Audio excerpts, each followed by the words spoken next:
So we're going to start off by giving ourselves 5,000 infantry units. Obviously that is so that when we are besieging, we're not interrupted by enemy forces. We're also going to need a bunch of grain, of course, for this amount of troops. We're going to need plenty. And of course, lastly, how can we forget the wages that we have to pay the soldiers? So we're going to start off with this unfortunate victim right here. We're going to need to increase the campaign speed multiplier because I assume this is going to take a very long time.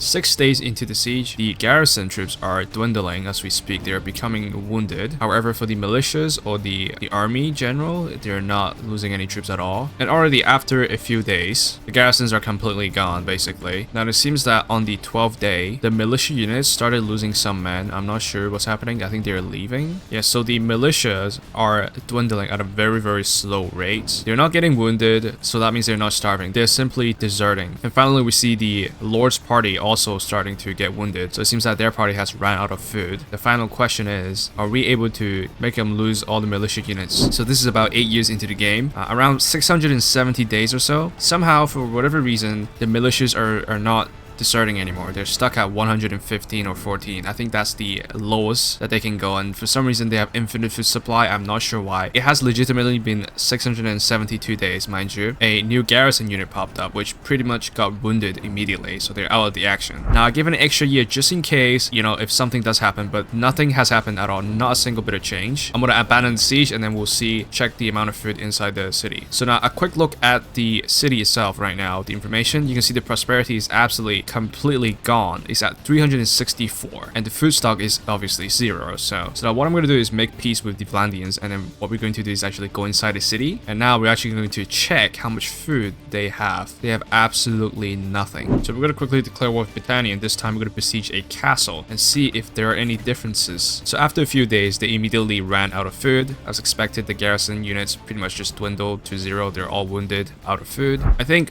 about 3 years in, I didn't really see the militia units go down at all. So right now we're at about exactly 4 years, which is about 336 days. And I'm gonna give it another year of in-game time, which is 84 days, and then we'll see. All right, guys.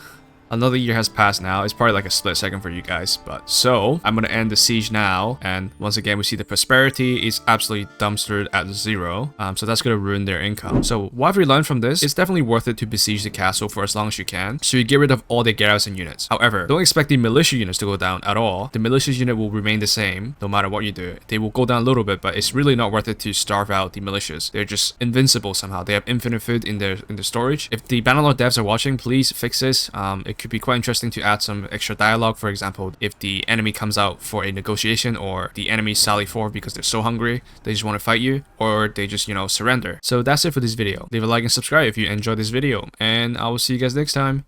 Goodbye.